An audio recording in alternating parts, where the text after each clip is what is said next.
আপনার ওপরে হওয়া সমস্ত অন্যায় আপনি কি মুখ বুজে সহ্য করে নেবেন, নাকি তার উত্তর দেবেন?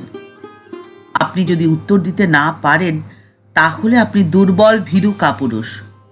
আপনাকে উত্তর দিতেই হবে, কিন্তু খুব চালাকির মধ্যে দিয়ে সেই উত্তর আপনাকে দিতে হবে। আপনি যদি অত্যন্ত সহজ সরল ভালো মনের মানুষ হয়ে থাকেন, তাহলে এই সংসার থেকে আপনাকে অনেক বেশি কষ্ট পেতে হবে, কারণ আপনি আপনার ওপরে হওয়া অন্যায়ের প্রতিবাদ করতে জানেন না বা প্রতিবাদ করতে চান না। আপনার মনে হবে যে এই কাজটি করা হয়তো অন্যায়, আপনি চুপচাপ সব কিছু সহ্য করে নেন। কিন্তু জানেন কি, এটা ধর্ম বিরুদ্ধ কাজ। আপনার জীবনের যা লক্ষ্য তা যদি আপনি পূর্ণ করতে চান, তাহলে আপনাকে ধর্মপথে চলতেই হবে। কিন্তু এখন প্রশ্ন হলো, ধর্ম প্রকৃতপক্ষে কি? স্বামীজি বলছেন, ধর্ম সেটাই যা ইহলোক বা পরলোকে সুখ ভোগের প্রবৃত্তি দেয়। এখানে এই কথাটি বিশেষ উল্লেখযোগ্য, সুখ ভোগ। আপনার ধর্মই আপনাকে শেখাবে যে এই পৃথিবীকে আপনাকে উপভোগ করতে হবে সম্পূর্ণভাবে। এই পৃথিবীতে যত সুখ রয়েছে, সমস্ত কিছু পাওয়ার অধিকার রয়েছে আপনার। আপনি কেন তার থেকে বঞ্চিত হবেন? স্বামীজি বলছেন যে মনুসংহিতা কি শেখাচ্ছে আমাদের জানো?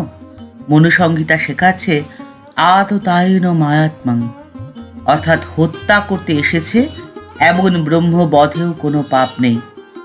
যদি তোমার গালে কেউ একটা চর মারে, তোমাকে তাকে 10টা চর ফিরিয়ে দিতে হবে, কারণ তুমি তো গৃহস্থ। স্বামীজি বলছেন যে গৃহস্থকে তো তার ধর্ম পালন করতেই হবে, কারণ ওটাই তার কাজ। গৃহস্থ যদি এক হাত লাফাতে নাই পারল, তাহলে লঙ্কা পার হবে এমন আশা সে কি করে করে? লঙ্কায় গিয়ে রাবণ বধ করবে? তার পক্ষে তো তখন তা সম্ভব নয়। বীরভোগ্যা বসুন্ধরা, এই সংসারে এই পৃথিবীতে যারা বীর তারাই মূল্যবান, তাদেরই প্রত্যেকে সম্মান করে, মর্যাদা দেয়। যারা দুর্বল ভীরু কাপুরুষ, তাদের মর্যাদা বা তাদের সম্মান তারা নিজেরাই নষ্ট করে দেয়। তাই বলছেন যে কখনো নিজেকে দুর্বল ভাববে না। তোমাদের ভেতরে যে শক্তি রয়েছে, যে তেজ রয়েছে, তাকে প্রকাশ করো, বীর্য প্রকাশ করো। এই সংসারে যেখানে যত সুখ রয়েছে, যত আনন্দ রয়েছে, সবটুকু আনন্দকে দু হাতে আঁকড়ে নাও।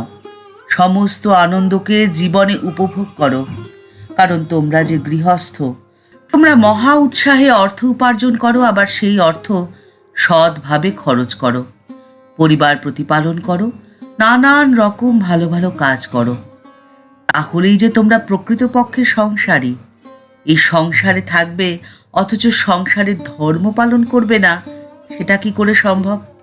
কিন্তু মনে রেখো, অন্যায়কে কখনো সহ্য করবে না। অন্যায় সহ্য করা কিন্তু মহাপাপ।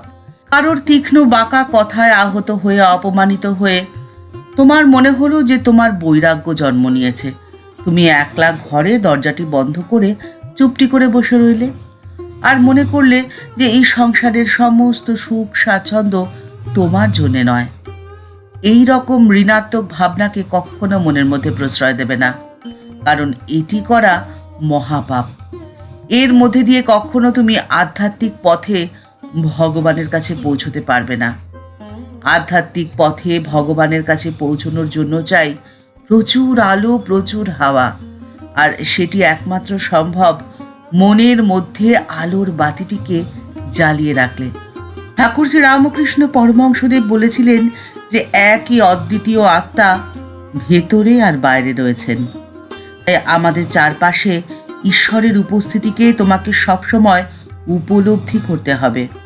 তোমার কর্তব্যের মধ্যে দিয়ে সব সময় তুমি তাকে স্মরণ করো এবং মনকে ধীরে ধীরে সেভাবেই তৈরি করো। সব সময় আন্তরিকভাবে তার উপাসনায় ব্রতী হও। কিভাবে সবসময় আন্তরিকভাবে উপাসনা করবে জানো? তোমার প্রত্যেকটি কাজই হবে তার প্রতি উপাসনা। তোমার প্রত্যেকটি কথা হবে তার প্রতি তোমার অঞ্জলি। মনের মধ্যে কখনো এই আশাটি করো না যে তোমার জীবনে কোনো দুঃখ কষ্ট থাকবে না, বা দুঃখ কষ্ট আসলে সেই সমস্ত কিছু ঈশ্বর সামনে থেকে এসে তার সমাধান করে দেবেন। না, সেটি কখনো হয় না। ঈশ্বর তোমাকে শক্তি দেবেন সেই দুঃখ কষ্টকে পেরিয়ে আসার জন্যে। তোমাকে যদি কেউ অপমান করে, অবহেলা করে, তার প্রতি উত্তর তোমাকেই দিতে হবে। আর সব থেকে সহজ এবং খুব শক্তিশালী প্রতি উত্তর কি জানো? নিজেকে এমন উচ্চতায় নিয়ে যাও যে সেই উচ্চতায় সে কখনো যাতে পৌঁছতে না পারে। তুমি নিজেকে জীবনে এতটাই প্রতিষ্ঠিত করো যে তোমার সফলতা যাতে কথা বলে। সফলতার শব্দ কিন্তু প্রচণ্ড শক্তিশালী। সে এমন উত্তর দেয়, এমন চর মারে যে চরের কোনো শব্দ হয় না, কিন্তু তার আঘাত একেবারে হৃদয় স্পর্শ করে। তাই অন্যের করা অপমানকে হজম করে নিও না, তার উত্তর তুমি দিও। ঠাকুরমা ও স্বামীজির চরণে রইল আভূমি লুণ্ঠিত প্রণাম। ঠাকুরের আদেশ পালন করে যেন জীবনের পথে সসম্মানে এগিয়ে যেতে পারি। ঠাকুরের কাছে এই প্রার্থনা করে আজকের পর্ব এখানেই শেষ করছি। দেখা হচ্ছে পরের পর্বে। আজকের পর্বের উপস্থাপনা ভালো লেগে থাকলে লাইক বাটনটি প্রেস করে দিতে পারেন। আপনাদের করা একটি লাইক আমাদের পরবর্তী ভিডিও বানাতে অনেকটা অনুপ্রাণিত করে।